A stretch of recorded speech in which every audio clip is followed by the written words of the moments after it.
It has been a week for a lot of us. Actually, for most of us, though, it's just been another normal week. But we respect the fact and we accept the fact that for some people, this has been a real week. And one of those is our next guest. And if you might add, the leading protagonist of this week, or one of anyhow, and that is ACT Party leader David Seymour. And he joins us now. David, what a week, mate! Well, I think we just got to remember the most significant thing that's happened this week is that the Justice Select Committee has opened for submissions. It's allowing people to have a say about whether they think the version of the treaty principles I've put up are the right ones for our country. And that is a more democratic approach to the Treaty of Waitangi and our constitutional settings than New Zealand's ever taken. So wash everything else away. I know the Maori Party have become the best travelling circus in New Zealand politics, possibly in world politics. And yet, at the end of the day, we have a say on our country's constitutional future that we've never had before. Yeah, and you managed to elicit, I have to say, a large gathering of people who arrived on the lawn of Parliament this week. Listen, the really interesting thing, though, is though that I have to say, from a political point of view, and I mean, I'm sure it hasn't been lost on you either, you're sort of in a funny way both winners, aren't you? Because Te Pāti Māori have managed to galvanise enormous amount of Māori and sort of left-wing support on this particular cause and themselves. It's a Te Pāti Māori-led hikoi, as you know. But so you haven't done too badly out of this, because there's a whole series of New Zealanders, I suggest to you the majority of, who have enormous sympathy for what you're trying to promote as well. There's an argument that both National and Labour, the two mainstream parties, have been left behind, outflanked by both you and Te Pāti Māori. Do you buy into that argument? No, because you're just measuring it by attention. And if you've been in politics for a while, you know that intention in itself is not necessarily good. What has happened this week is that the idea of equal rights under the treaty has become further normalised. It's come in from the cold. This idea that the treaty is a partnership has been further challenged.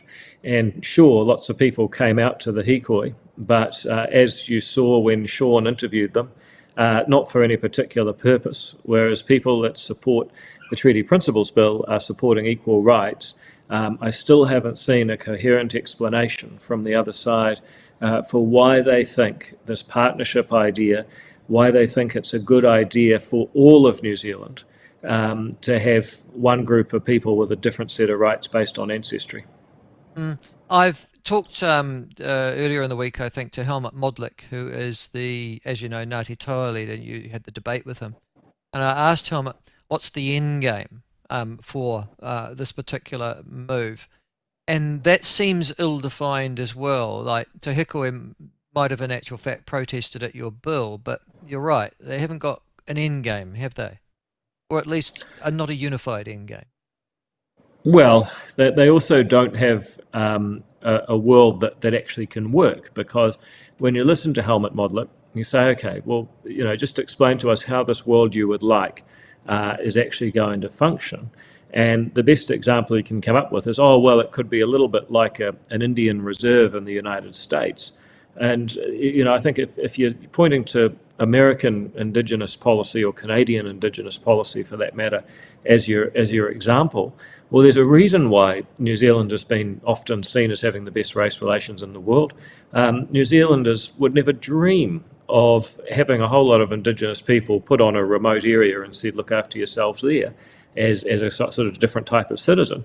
So if anything, you know, what Helmut's proposing is the logical result of where they want to go, and that is a kind of separate administration, a separate state, very difficult practicalities, because if a person from one side of this partnership is involved in a deal or a crime or any kind of interaction with someone from the other side, then you've got this interjurisdictional problem. And at the end of the day, you kind of ask yourself, well, why would you do it? On the other hand, you know, there is under one government the opportunity to do a lot better with our social services, make better laws, make it easier to build a home, actually address the real problems that underlie the hikoi, And I think we can do a much better job at that under equal rights for all. And I just make the point, I suspect in large part the hikoi was large because the economy's not good. If you think about where unemployment's at, and it's probably 60 or 70% higher, up to 8 or 9% for Maori. Well, if you got 1 in 10 Maori don't have a job, they can't find one, then that's going to lead to some dissension. So I suspect the hikoi was not caused by a soft economy, but I suspect it was inflated by one. Okay.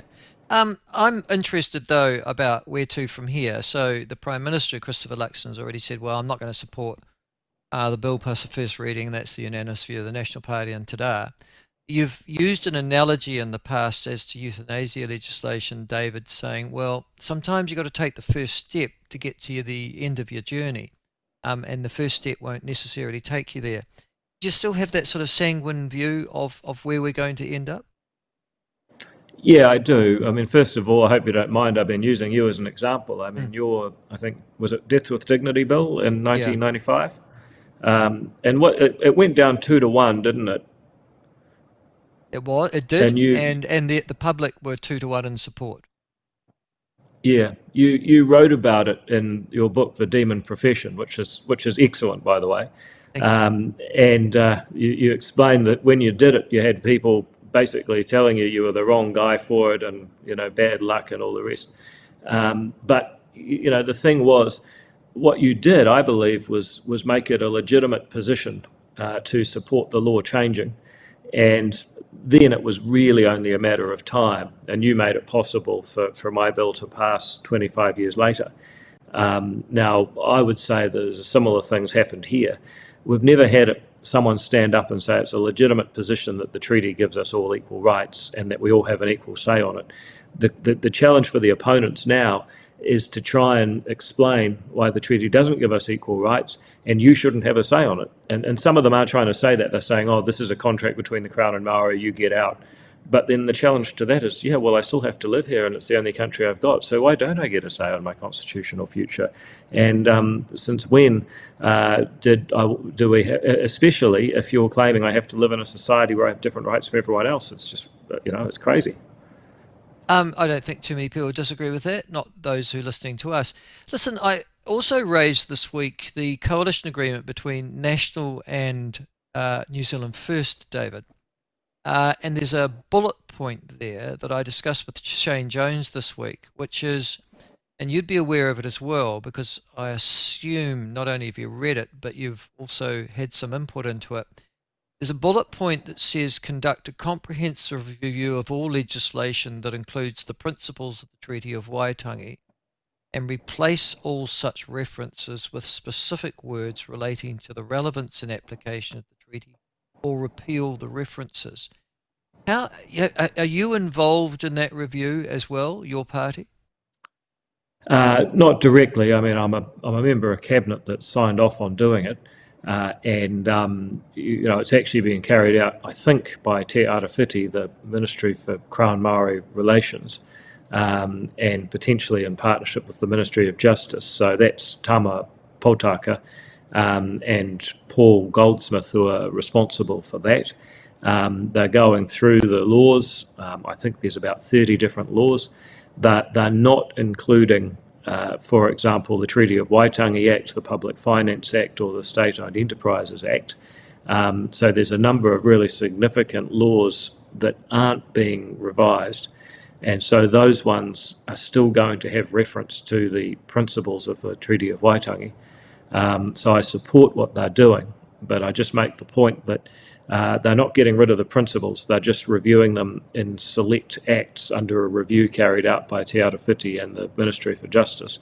And that's why it's necessary to also define the principles, because they're not going away. Even under this review, they're still going to exist.